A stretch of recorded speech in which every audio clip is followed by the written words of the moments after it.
ओम शांति। मीठे बच्चे, 11 दिसंबर 2023। तुम सबको जीवन मुक्ति का मंत्र देने वाले सतगुरु के बच्चे गुरु हो। तुम ईश्वर के बारे में कभी भी झूठ नहीं बोल सकते। सेकंड में जीवन मुक्ति प्राप्त करने की विधि और उसका गायन क्या है। सेकंड में जीवन मुक्ति प्राप्त करने के लिए प्रवृत्ति में रहते कमल फूल समान पवित्र बनो। सिर्फ इस अंतिम जन्म में पवित्रता की प्रतिज्ञा करो तो जीवन मुक्ति मिल जाएगी। इस पर ही राजा जनक का मिसाल गाया हुआ है कि गृहस्थ व्यवहार में रहते 1 सेकंड में प्रतिज्ञा के आधार पर जीवन मुक्ति प्राप्त की। गीत। यह वक्त जा रहा है। ओम शांति। बाप आते हैं सबको सेकंड में जीवन मुक्ति देने। गायन भी है सबका सदगति दाता, जीवन मुक्ति दाता एक है। 1 सेकंड में जीवन मुक्ति क्यों कहते हैं? जैसे राजा जनक का मिसाल है, उनका नाम जनक था, परंतु भविष्य में वही अनुजनक बनता है। जनक के लिए कहते हैं कि उन्हें 1 सेकंड में जीवन मुक्ति मिले, लेकिन जीवन मुक्ति तो सतयुग त्रेता में कहेंगे। गुरु लोग कान में मंत्र देते हैं, उसे वशीकरण मंत्र भी कहते हैं। वे तो सब मंत्र देते हैं, लेकिन तुम्हें मिलता है महामंत्र, जीवन मुक्ति का मंत्र। यह मंत्र कौन देते हैं? ब्रह्मा कुमार, ब्रह्मा कुमारियाँ। उन्हें यह मंत्र कहाँ से मिला? उस सतगुरु से। सर्वोत्तम तो एक ही बाप है, फिर तुम बच्चे सर्वोत्तम बनते हो, उनमें सर्वोत्तम गुरु होते हैं। तुम भी सतगुरु के बच्चे गुरु हो। गीता सुनाने वाले को भी गुरु कहा जाता है। नंबर वार तो होते ही हैं। तुम भी सत्य बोलने वाले गुरु हो। तुम कभी ईश्वर के बारे में झूठ नहीं बोलते हो। पहले पहले तो तुम पवित्रता के ऊपर ही समझाते हो कि बाप से प्रतिज्ञा करो, हम कभी भी विकार में नहीं जाएंगे।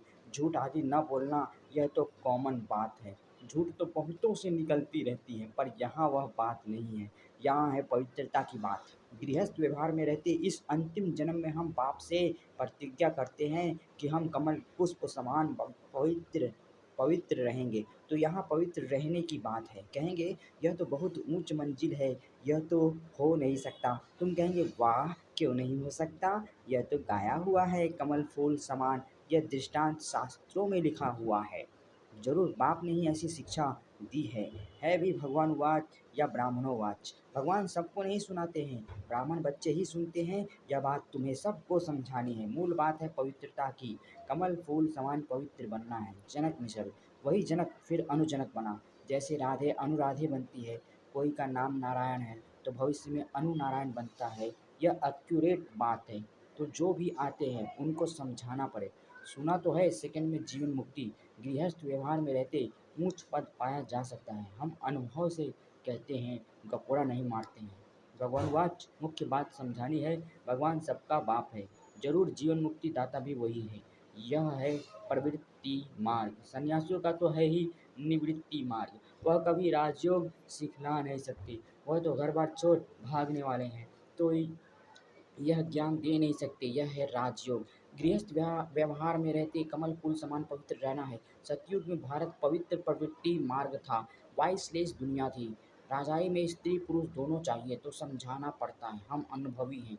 गृहस्थ व्यवहार में रहते कमल फूल समान पवित्र रह सकते हैं। हम जानते हैं कि पवित्र बन बाप द्वारा पवित्र दुनिया के मालिक बनते हैं। पवित्र प्रवृत्ति मार्ग था, अब तो अपवित्र प्रवृत्ति मार्ग है। यह दुनिया ही भ्रष्टाचारी है, वह श्रेष्ठाचारी दुनिया थी। रावण भ्रष्टाचारी बनाते हैं, राम श्रेष्ठाचारी बनाते हैं। आधा कल्प रावण राज्य चलता है। भ्रष्टाचारी दुनिया में भक्ति मार्ग है, दान पुण्य आदि करते रहते हैं क्योंकि भ्रष्टाचार है। समझते हैं मनुष्य जितना भक्ति दान पुण्य करेंगे तो फिर भगवान मिलेगा। भगवान की भक्ति करते हैं, कहते हैं कि आकर हमको श्रेष्ठ बनाओ। भारत श्रेष्ठाचारी था, अभी नहीं है। भ्रष्टाचारी ही श्रेष्ठाचारी बनते हैं। भारत की नई रचना की कहानी कोई जानते ही नहीं। चित्रों के द्वारा अच्छी तरह समझाया जा सकता है। ऐसे ऐसे चित्र बनाने पड़ेंगे। हर एक सेंटर पर प्रदर्शनी के चित्र होने चाहिए। बाबा डायरेक्शन देते हैं, भल लिख दें कि चित्र हमारे पास नहीं है, तो बाबा डायरेक्शन देंगे, यह बनाओ, फिर सबको भेजो, तो सबके पास प्रदर्शनी हो जाएगी। यह चित्र बहुत अर्थ सहित है। पहले पहले यह बुद्धि में आना चाहिए कि हम बाप के बच्चे हैं। भगवान है स्वर्ग रचने वाला, नर्क का रचयिता है रावण। गोले के ऊपर 10 सिर वाले रावण का चित्र बना दो, स्वर्ग के गोले पर चतुर्भुज लिख भी सकते हैं। यह राम राज्य, यह रावण राज्य। इस समय रावण सर्वव्यापी है, वहाँ हम राम सर्वव्यापी तो नहीं कह सकेंगे। गाया भी जाता है आत्मा परमात्मा। ओम शांति। ब्रह्मा कुमारी में आइए, पढ़ाई पढ़िए और देवता जैसा बन जाइए। अलग रहे बहुकाल, फिर सुंदर मेला कर दिया जब सतगुरु मिला दलाल। तो जरूर वह आएगा ना। यह हिसाब कोई भी जानते नहीं है। पहले पहले अलग हुई है देवी देवताओं की आत्माएं, यह नॉलेज है कोई को भी समझाना है। आत्माओं का बाप तो है ना। अब हे आत्मा, अपने परम पिता परमात्मा का ऑक्यूपेशन बताओ, क्या नहीं जानती हो? ऐसा बच्चा तो होता नहीं जो बाप के ऑक्यूपेशन को नहीं जानता हो। बाप बैठ समझाते हैं, तुम अपने जन्मों को नहीं जानते हो, मैं समझाता हूँ। पहले पहले जो देवी देवता हैं वह इतने जन्म लेते हैं, तो हिसाब करो दूसरे धर्म वाले कितने जन्म लेते होंगे, सिद्ध कर बताना पड़े। मैक्सिमम इतने हैं। झार वृद्धि को पाता रहता है। पहले पहले देवी देवता थे, उन्हों के ही 84 जन्म कहे जाते हैं। भारत की नॉलेज है ना, प्राचीन भारत की नॉलेज किसने दी? यह भगवान ने ही दी है। नॉलेजफुल गॉड फादर है ना। ब्रह्मा को भी नॉलेजफुल नहीं कहेंगे, श्री कृष्ण को भी नहीं कहेंगे। श्री कृष्ण की महिमा ही अलग है, यह समझने की बड़ी ही क्लियर नॉलेज है। भगवान तो सबका एक ही निराकार परम पिता परमात्मा है, वह है रचयिता। श्री कृष्ण तो है रचना। ऊंच ते ऊंच भगवान तो एक है ना, सर्वव्यापी उनको कह नहीं सकते। भारत में ऊंच ते ऊंच प्रेसिडेंट फिर नंबरवार और हैं, सबका ऑक्यूपेशन बताएंगे। ऐसे तो नहीं सब एक ही हैं। हर एक आत्मा को अविनाशी पार्ट मिला हुआ है, यह सिद्ध करना है। आपस में राय कर सर्विस के प्लान बनाने हैं, परंतु जिसकी लाइन क्लियर नहीं होगी, कोई विकार होगा व नाम रूप में फंसा होगा, तो यह काम हो नहीं सकेगा। इसमें लाइन इसमें लाइन बड़ी क्लियर चाहिए। रिजल्ट तो अंत में ही निकलेगी, अभी सभी नंबरवार हैं। मनुष्य कहते हैं यह व्यास भगवान ने शास्त्र बनाए, अब व्यास तो भगवान हो नहीं सकता। वास्तव में धर्म के शास्त्र हैं ही 4। भारत का धर्म शास्त्र तो है ही एक, माई बाप गीता। वर्षा उनसे ही मिलता है। माँ द्वारा बाप से वर्षा मिलता है। गीता माता का बाप है रचता, तो गीता द्वारा ही बाप ने प्राचीन सहज राजयोग की नॉलेज दी है।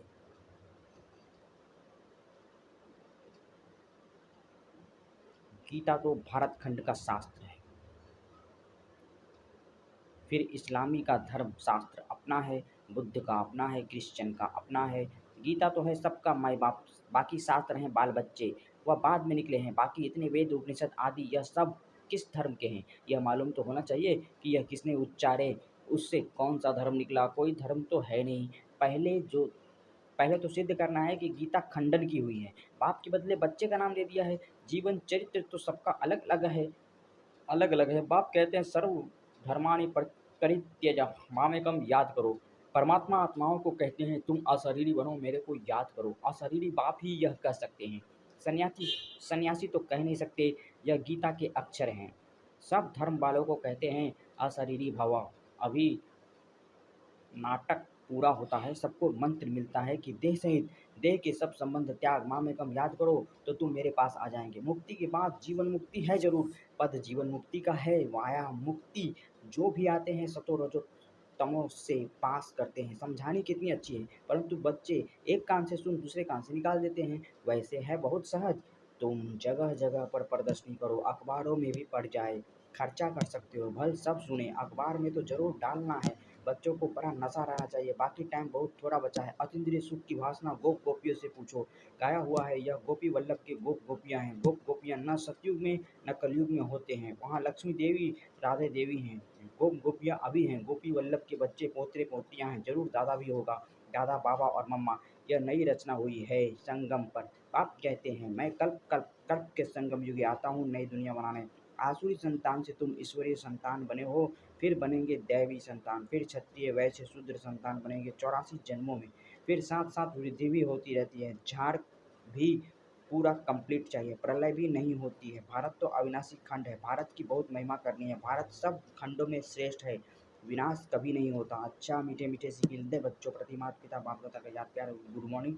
रूहानी बाप की रूहानी बच्चों को नमस्ते। हम रूहानी बच्चों की रूहानी माता पिता बाप दादा को याद प्यार गुड मॉर्निंग और नमस्ते। शुक्रिया बाबा, शुक्रिया आपका पद्मा पद्म, शुक्रिया मेरा पापा मीठा पापा प्यारा पापा, शुक्रिया पापा।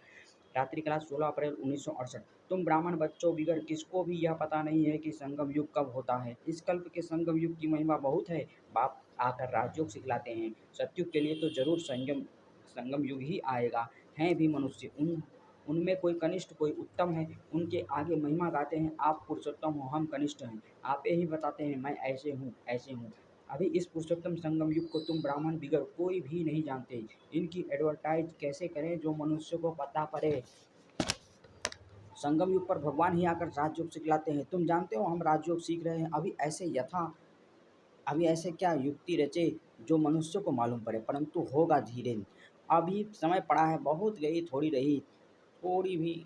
हम कहते हैं तो मनुष्य जल्दी पुरुषार्थ करें, नहीं तो ज्ञान सेकंड में मिलता है, जिससे तुम उसी समय सेकंड में जीवन मुक्ति पा लेंगे। परंतु तुम्हारे सिर पर आधा कल्प के पाप हैं, वह थोड़े ही सेकंड में कटेंगे। इसमें तो टाइम लगता है। मनुष्य समझते हैं अभी तो समय पड़ा है, अभी हम ब्रह्मा कुमारियों पास क्यों जाएं। लिटरेचर से उल्टा भी उठा लेते हैं, तकदीर में नहीं है तो उल्टा उठा लेते हैं। तुम समझते हो यह पुरुषोत्तम बनने का युग है। हीरे जैसा गायन है ना, फिर कम हो जाता है। गोल्डन एज, सिल्वर एज, यह संगम युग है। डायमंड एज, सतयुग है। गोल्डन एज, यह तुम जानते हो। स्वर्ग से भी यह संगम अच्छा है। हीरे जैसा जन्म है। अमर लोक का गायन है ना, फिर कम होता जाता है। तो यह भी लिख सकते हो, पुरुषोत्तम संगम युग है डायमंड, सतयुग है गोल्ड, त्रेता है सिल्वर। यह भी तुम समझा सकते हो। संगम पर ही हम मनुष्य से देवता बनते हैं। 8 रत्न बनाते हैं ना, तो डायमंड को बीच में रखा जाता है। संगम का शो होता है। संगम युग है ही हीरे जैसा। हीरे का मान संगम युग पर है। योग आदि सिखलाते हैं, जिसको स्पिरिचुअल योग कहते हैं। परंतु स्पिरिचुअल तो फादर ही है, रूहानी फादर, और रूहानी नॉलेज संगम पर ही मिलती है। मनुष्य जिनमें देह अहंकार है, वह इतना जल्दी कैसे मानेंगे। गरीब आदि को समझाया जाता है। तो यह भी लिखना है, संगम युग इज डायमंड, उनकी आयु इतनी। सतयुग गोल्डन एज, तो उनकी आयु इतनी। शास्त्रों में भी स्वास्तिका निकालते हैं। तो तुम बच्चों को भी यह याद रहे तो कितनी खुशी रहे। स्टूडेंट्स को खुशी होती है ना। Student life is the best life. यह तो सोर्स ऑफ इनकम है। यह है मनुष्य से देवता बनने की पाठशाला। देवताएं तो विश्व के मालिक थे, यह भी तुमको मालूम है। तो अथाह खुशी होनी चाहिए। इसलिए गायन है, अतीन्द्रिय सुख गोपी वल्लभ के गोपियों से पूछो। टीचर अंत तक पढ़ाते हैं तो उनको अंत तक याद करना चाहिए। भगवान पढ़ाते हैं और फिर भगवान साथ भी ले जाएंगे। पुकारते भी हैं लिबरेटर गाइड, दुख से छुड़ाओ। सत्युग में दुख होता ही नहीं। कहते हैं विश्व में शांति हो। बोलो आगे कब थी, वह कौन सा युग था, किसको पता नहीं है। राम राज्य सतयुग, रावण राज्य कलयुग, यह तो जानते हो ना। बच्चों को अनुभव सुनाना चाहिए। बस क्या सुनाऊं दिल की बात। बेहद का बाप बेहद की बादशाही देने वाला मिला, और क्या अनुभव सुनाऊं। और कोई बात ही नहीं। इस जैसी खुशी और कोई होती ही नहीं। कोई को भी किसी से रूठ कर वास्तव में घर में नहीं बैठना चाहिए। यह जैसे अपनी तकदीर से रूठना है। पढ़ाई से रूठा तो क्या सीखेंगे। बाप को पढ़ाना ही है ब्रह्मा द्वारा। तो एक दो से कभी रूठना नहीं चाहिए। यह है माया। यज्ञ में असुरों के विघ्न तो पड़ते हैं ना। अच्छा, मीठे मीठे रूहानी बच्चों प्रति रूहानी बाप व दादा का याद प्यार गुड नाइट। रूहानी बच्चों को रूहानी बाप की नमस्ते। हाँ, सेम टू। धारणा के लिए मुखसार बाप जो सुनाते हैं, वह एक कान से सुन दूसरे से निकालना नहीं है। ज्ञान के नशे में रह अतीन्द्रिय सुख का अनुभव करना है। सभी को सेकंड में मुक्ति, जीवन मुक्ति का अधिकार देने के लिए यही महामंत्र सुनाना है कि देह सहित देह के सब संबंधों को त्याग, बाप को याद करो। वरदान, क्लियर बुद्धि द्वारा हर बात को परख कर यथार्थ निर्णय करने वाले सफलता मूर्त भव। जितनी बुद्धि क्लियर है उतनी परखने की शक्ति प्राप्त होती है। ज़्यादा बातें सोचने के बजाय एक बाप की याद में रहो, बाप से क्लियर रहो, तो हर बात को सहज ही परख कर यथार्थ निर्णय कर सकेंगे। जिस समय जैसी परिस्थिति, जैसा संपर्क संबंध वाले का मूड, उसी समय पर उस प्रमाण चलना, उसको परख कर निर्णय लेना, यह भी बहुत बड़ी शक्ति है। तो सफलता मूर्त बना देती है, जो सफलता मूर्त बना देती है। ओम शांति। स्लोगन है, ज्ञान सूर्य बाप के साथ लकी सितारे वह हैं जो जग से अंधकार को मिटाने वाले हैं, अंधकार में आने वाले नहीं। ओम शांति। आप विनती की प्रजापिता ब्रह्मा कुमारी ईश्वरीय विश्वविद्यालय में आए और भगवान शिव को पाइए। भगवान शिव आपके लिए इंतजार कर रहे हैं। सेंटर पर आइए, भगवान शिव की पढ़ाई करिए। ओम शांति।